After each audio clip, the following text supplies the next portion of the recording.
Hello everyone, and welcome to SuttonsDaze and to the 52 weeks of canning. Today I was gifted 2 pounds of jalapeno peppers.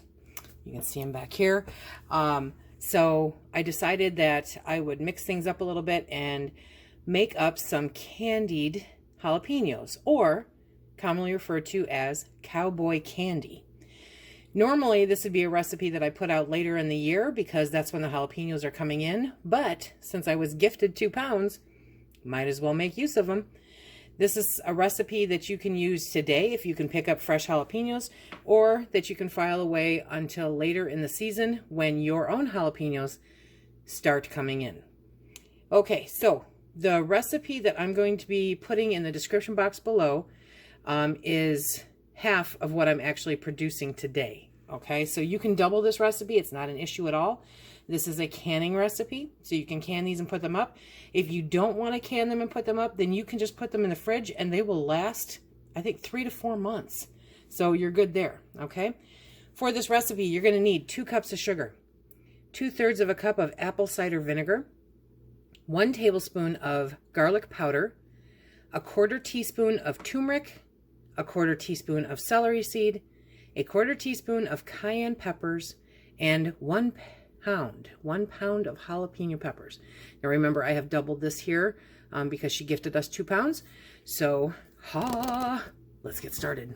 To get started, you're going to mix everything except for the jalapenos into the pot. Okay? So that's all of our spices. There we go. We're going to turn on the heat. We're going to get this all melded together, probably about 5 minutes, bringing it up to a boil. You will need a slotted spoon a little further into this recipe. But for right now, any spoon just to mix it up will work. And you know, just like jam recipes, the vinegar and the sugar will become one and completely liquefy. And it has all those yummy spicy herbs in with it. Okay, so I've got this up to a boil, which you probably cannot see, so I apologize for that. But I'm going to now drop in the jalapenos. I'm going to keep that measuring cup to the side though. We're going to let these cook in the sauce for about 5 minutes. We want to stir them up so that they're all getting their fair share. So just every now and then go by and give it a good stir. Okay, so I've brought them up to a boil and now I've turned off the heat. Okay, and what we're going to do now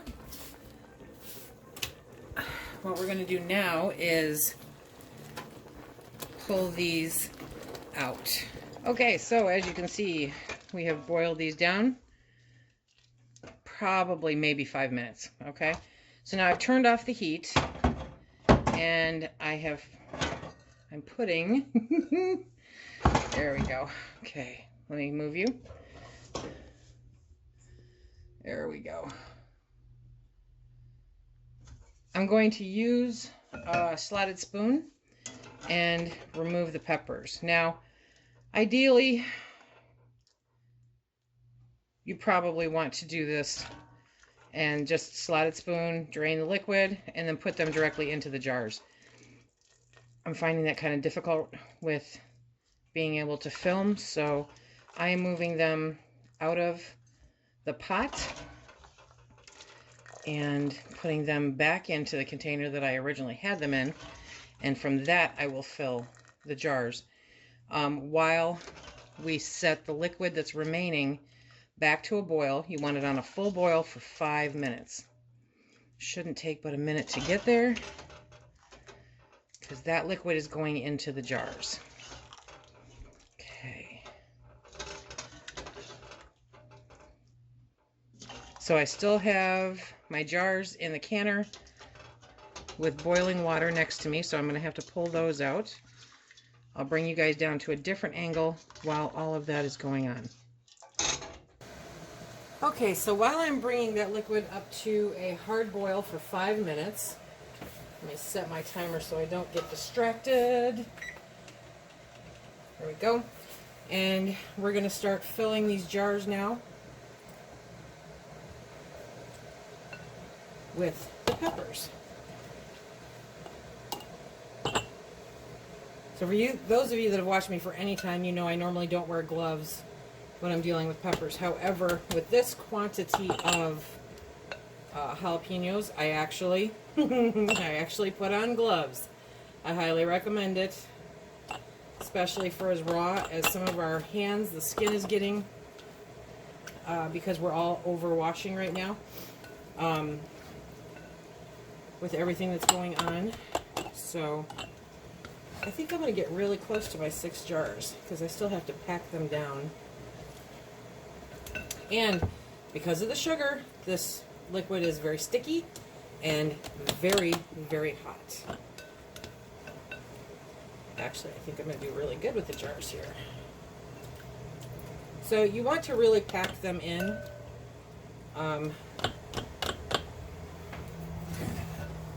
It's not necessary to have a whole bunch of extra space in there. Okay. Now we're going to get that one, get it up in there. Okay, so a nice sticky mess, and this is at a nice hard boil, the liquid. So while that's at a hard boil, I am going to mash these down. Yeah, see, they're pretty flexible. I bet you I can get this into 5. I think that's what I'm going to do. Okay, yes, that's what I'm going to do. Get these down into 5 jars. Whew. There we go. Okay. So we have 5 half pints. And as soon as that liquid is done boiling for 5 minutes, we will fill the jars. So I'm going to very carefully pour that hot liquid into the measuring cup that I've been using because I believe it will be easier to fill the jars, have a little less mess. And in the meantime, I still have my pot boiling with water because we're going to water bath can these when they are done. My buzzer should be going off any second now.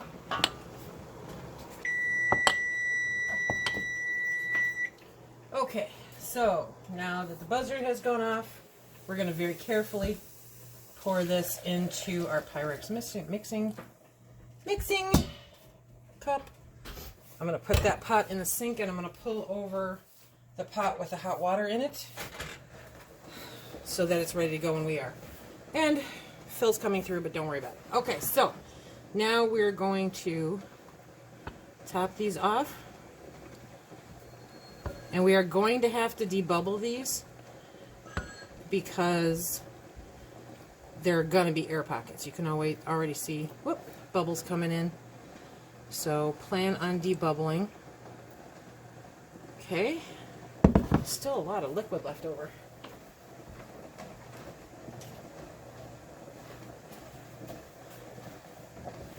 However, let me get you moved around. Okay. So we're going to work these in,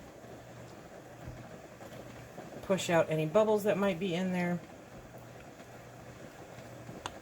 and then we can top it off with more liquid, because then we'll need to. That second one I did there is definitely going to need more liquid. Okay. That one looks like it's going to be fine. Okay. So we're just going to top off the liquid to a 1/4 inch headspace, just like your jams. Okay. And now we're going to get a wet paper towel and wash the rims. Very important with the sticky stuff. Very important with the sticky stuff. And it is hot, so as always, please be careful. But you want to make sure that you're getting any drips off of that. You don't want anything getting between the jar and the lid. Very important. Okay. So the water is boiling away in my canner. And there we go. Okay, so now we're going to put the lids on.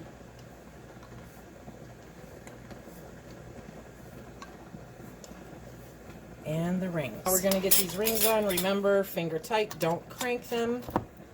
And then one by one, we'll put them in the canner.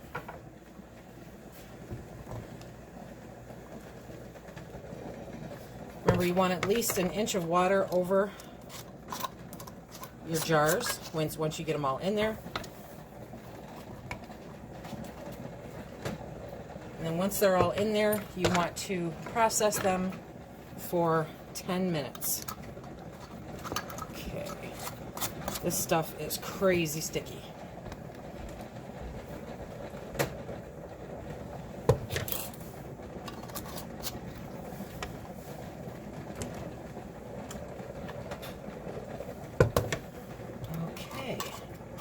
Last but not least, there we go.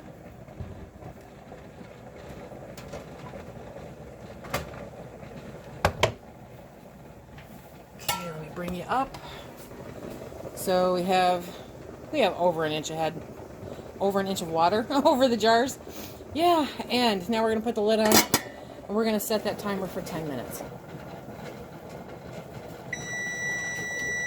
Okay. So we turn off the heat.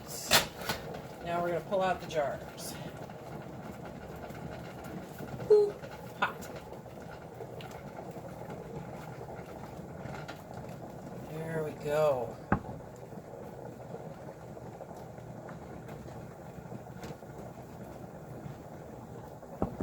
Beautiful. Beautiful.